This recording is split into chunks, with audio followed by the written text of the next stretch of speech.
Nous allons voir maintenant au niveau du Luxe 1 Royal D820, D815, la modification, le changement de moteur sur ces appareils-là pour passer d'un moteur ancienne génération, les gros moteurs, aux nouveaux moteurs, donc plus économiques et plus écologiques, répondant aux normes européennes. Pour cela, il y a un moteur nouvelle génération et un kit d'adaptation pour pouvoir effectuer la modification.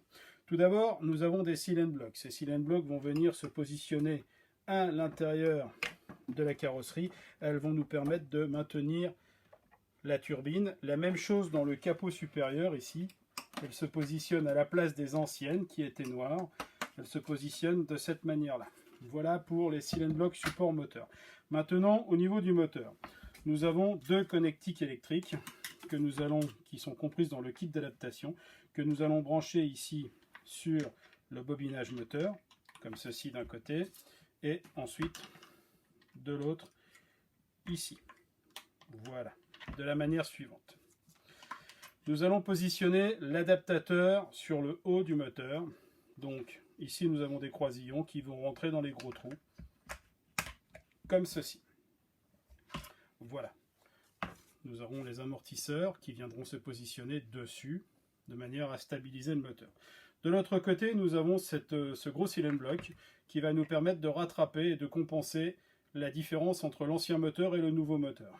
Donc, nous prenons le cylinder block avec les deux gorges régulières sur ce côté-là et nous allons mettre dedans cette partie, cette bague, qui viendra se fixer ici et maintenir le moteur quand il sera en position. Donc, on rentre cette pièce dans le cylinder block, comme ceci. Voilà. Du côté où nous avons les deux gorges les plus importantes, ici, il viendra se mettre comme ceci. Mais pour que cela soit plus facile, nous prenons le carénage de l'enveloppe du moteur, le carénage inférieur, l'inférieur étant la complète, la supérieure étant celle où il y a la trappe pour mettre la platine électronique. Nous positionnons notre cylinder block dans la deuxième gorge, ici, comme ceci, et nous mettons, pour être sûr de ne pas se tromper, les trois dents vers le haut. Vous avez ici trois supports et ici deux, les trois vers le haut, dans la gorge, l'avant-dernière gorge, ici, de manière à ce que nous n'ayons pas de soucis, la dernière servant d'étanchéité sur le bloc. Voilà. On prend notre moteur, on reprend notre housse qui peut être de couleur noire ou de couleur blanche, ça dépend, d'isolation moteur, comme ceci. Nous positionnons nos deux câbles d'alimentation du même côté. Voilà. Nous prenons notre moteur de la manière suivante. On le met dans le compartiment, comme ceci. Donc nos deux connexions sur le haut, notre mousse ici. Voilà. Nous prenons le haut du capot moteur. Nous passons nos connexions dedans. Voilà. Nous présentons l'ensemble de la manière suivante. Et nous clipsons. Donc nous avons sur le dessus nos connectiques. Ici, nos trois dents vers le haut du moteur. Ici, nos deux supports de cylinder block. Voilà pour le remontage de la cloche moteur que nous positionnerons après dans l'appareil en question. Donc, il suffit de présenter le compartiment comme ceci, de le descendre. Ici, de guider, de reculer un peu, voilà les dents blanches ici, et de les guider dans les trous, comme ceci c'est mis, et de mettre là. Notre moteur est en position. D'ailleurs, nous avons notre pièce située au fond, qui est bien centrée,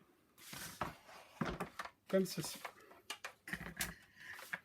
Nous allons donc pouvoir remettre la partie supérieure du compartiment moteur. Pour cela, nous repositionnons l'isolant entre le carter supérieur moteur et le bloc moteur de la manière suivante. Sur celui-ci, je vais remettre les deux mousses derrière, mais en règle générale, ces mousses ne sont pas retirées, comme ceci. Toujours s'assurer que le système de soufflerie n'a pas quitté son logement, les pattes ici doivent être bien mises. Voilà, quand on le pousse, les pattes doivent être absolument bien mises dans le logement, de manière à ce que votre système de soufflerie fonctionne, ce qui est le cas ici. On reprend le capot supérieur, comme ceci, que nous allons mettre de la manière suivante. Récupérer nos câbles d'alimentation, repositionner notre mousse isolante avec le bout du doigt dans le centre du trou, voilà, et descendre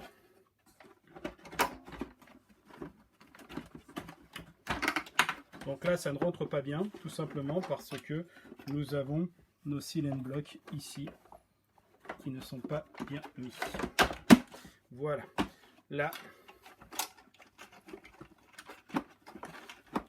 notre capot moteur est en place. Il suffira tout simplement de refermer le carter supérieur à l'aide de des vis Torx, comme ceci.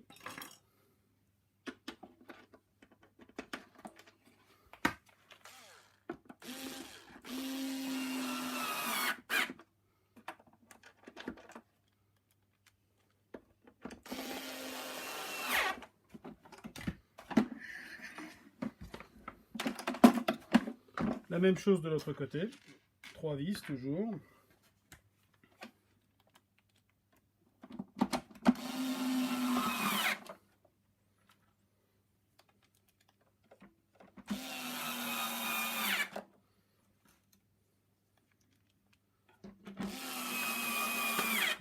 Comme ceci.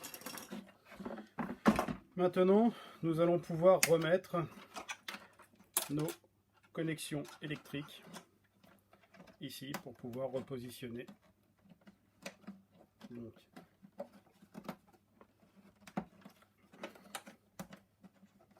voici une. Et maintenant, nous allons mettre la deuxième connexion alimentation qui va aller sur la platine électronique.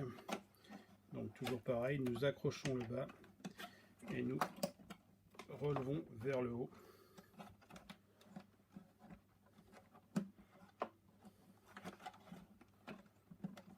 Comme ceci.